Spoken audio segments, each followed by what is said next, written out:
Okay, now that we have the Markov assumption in mind, let's build Markov chains, which will be our first real probabilistic model that we apply. Okay, we're applying these probabilistic models to sequences. So again, we can think of probabilities of entire sequences as being made up of the probabilities that the individual positions are equal to those specific letters. And so when we build our Markov chain, what we're going to be building is probabilities of seeing specific letters at specific positions, given what we saw at the previous position. So our probabilities are going to be probabilities of seeing something at position, say, I, given what we saw at position, say, I minus 1. All right, so if we're applying Markov chains to find the probability of some sequence X, and that's a length K sequence, we sometimes call these K-mers if they're taken from longer sequences, then we can write out what this probability would actually factor into with the Markov assumption. We'd say it's equal to probability of X sub K given X sub K minus 1 times probability of X sub K minus 1 given X sub K minus 2. In each case, I'm only taking the immediate previous letter out in the conditional, dot, dot, dot, times probability of X sub 2 given X sub 1. And then there's a marginal probability at the end, probability of X sub 1. Okay, so that's how the Markov assumption lets us factor out our joint probability as a product of many conditionals and one marginal.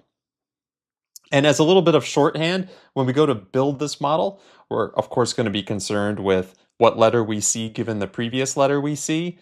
And so I'll often just use the shorthand like probability of G given C. Just assume we're in DNA, we're dealing with DNA strings. So probability of G given C, meaning the probability that we observe G at a given position, given that we saw C at the previous position. So that shorthand is kind of like shorthand for probability X sub I equals G, that's a G, given X sub I minus 1 equals C. Okay. So that shorthand is something that I'll use as we discuss what we actually need to compute in order to build a Markov chain model. Okay. So let's say we have a bunch of training examples, and now we would like to therefore compute these conditional probabilities that we would need in order to build our model. So if we have a bunch of examples of sequences that come from inside CPG islands, and we want to estimate one of these possible conditional probabilities, like let's say probability of G given C, then really what we're asking about is a ratio, right? When we say what's the probability of G given C, what we're saying is how often when we see a C is it followed by G? And that's really just a ratio. It's a ratio of how many times we see CG divided by how many times did we see C anything, right? So, not just CG, but CA and CC and CG and CT. So the probability of G given C is something that we can compute given examples by looking in the examples, counting how many times we saw CG, C followed by G, CG, and dividing by the number of times we saw C anything, right? It could be CA, CC, CG, CT. So this is how we can train the conditional probabilities given examples. Okay, at this point, let me sort of point something out that can be confusing about the notation. So when I write probability G given C, probability G given C, the G is here on the left inside the parentheses of the probability, and the C is here on the right. What's confusing is what we're talking about is the probability of C given that the previous character, probability of G given that the previous character was C, right? Which means that in the actual string, the C would come first, right? Like an actual occurrence of C followed by G, it would be in this order with C first and G second. But because of how we want to write these shorthand probabilities, you just have to remember that actually we're we're writing the letter that occurs on the right first to the left-hand side of the bar, and then the letter that occurs on the left after on the right-hand side of the bar. Just something a little bit confusing about the notation that you have to keep in mind. Okay, so if we wanted to build a model that allowed us to compute these joint probabilities using the Markov assumption, then we would need to have probabilities like that one that we just computed on the previous slide, but for all possible combinations of two bases, two nucleotides. I'm using the terms base and nucleotide interchangeably here, and I wrote a term on the slide here, dinucleotide. That just really means two nucleotides consecutive in the string, two bases consecutive in the string.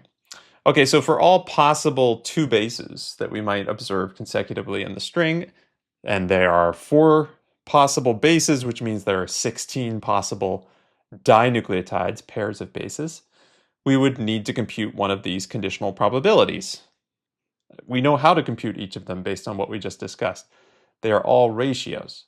So the probability of A given A would be the number of times I see AA divided by the number of times I see A anything. AA, AC, AG, or AT. The probability of C given A is the number of times I observed AC divided by the number of times I observed A anything, etc., for all possible pairs of letters from our alphabet. Okay? And there's 16. So you could imagine computing all of these, given some examples. You gave me some examples of sequences that were from CPG Islands. I computed all 16 of these possibilities. I could put all 16 of them in a table. All 16 of these ratios I could place into a table that looks like this. Okay?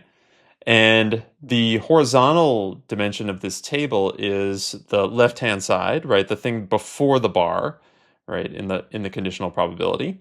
And the vertical axis of this table is the thing after the bar, right? The thing we're conditioning on. So the horizontal is current and the vertical is previous. Probability of current given previous. Okay, and here are all 16 of them here in this table. If I just highlight one of them. And here are all 16 of them here in this table. And so I could, given some training examples, some examples of strings that come from CPG Islands, I could compute them. And I actually did that for some real data. This is all using human chromosome 1 and some CPG Islands on human chromosome 1 that someone has already annotated for us. And so you might get a table that looks like this. So all of these are probabilities, all just numbers between 0 and 1. If I highlight one of these, well, that's the probability of t given g. In other words, the number of times I observe gt divided by the number of times I observe g anything. Okay, so here's a table. It's full of numbers. These numbers are probabilities. And the rows sum to, let's think about this. So in a given row, like maybe this row here, the G row that we were just talking about, I guess this is GA divided by G anything. This is GC divided by G anything. This is GG divided by G anything. And this is GT divided by G anything. If we add those 4 together, we'll have equal numerators and denominators because we'll have added the number of times we saw GA, GC, GG, GT. That'll be the numerator. And then, of course, the denominator is also the number of times I saw GA, GC, GG, GT. So the rows should sum to 1, in other words. Okay, the columns do not necessarily sum to 1. What the columns sum to is partly a function of how often do the individual nucleotides occur. They don't necessarily occur equally. Therefore, the columns do not necessarily sum to 1 and don't in this example. Okay, so I can form tables like this. I could form these tables, in fact, given examples from inside CPG Islands, and I could form a table given examples from outside CPG Islands. And so I did that too. So with some real examples of strings that came from inside, I formed the table that you see on the top here, this one, which is the same one we just saw. And then using examples that came from outside CPG Islands, I can form another table. That's the one we see on the bottom here. Okay. And we can actually take a look at these probabilities, and they're at least somewhat interpretable, right? They're all numbers, and we might look at them and they might not immediately seem meaningful. But if we look at the bottom table, the one that's trained on the examples that came from outside CPG islands, we might look at it and notice something. In particular, one of the numbers is smaller than the others in that bottom table. Specifically, that one right there. Okay? That one right there, that's probability of G given C. All right, so that's the number of times I saw CG divided by the number of times I saw C anything. That probability is low. Oh, but that makes sense, right? Because that bottom table is trained on examples that come from outside CPG islands. So what we're observing here is that outside CPG islands, C is rarely followed by G, right? So this stands to reason. It makes sense because if we're outside a CPG island, that means there aren't many CPGs. That's the definition of a CPG island, which means that C is rarely followed by G, which means that that particular conditional probability in that bottom table is small. Okay, so this is one thing that's nice about Markov chains and about working with these models is these models are pretty simple, and because they're simple, we can look at their constituent probabilities, and sometimes they're meaningful, right? Like we can interpret them. We can interpret what we're seeing. An interpretation of what Markov chains are is you can think of them as probabilistic automata, right? So another automata meaning like finite state machines, right? So these are sort of like diagrams that you can imagine walking through according to letters that you're observing in a string, right? So if we have a DNA string, a short DNA string, we could imagine, well, whatever the first letter of that string is, that's where we start in this diagram, right?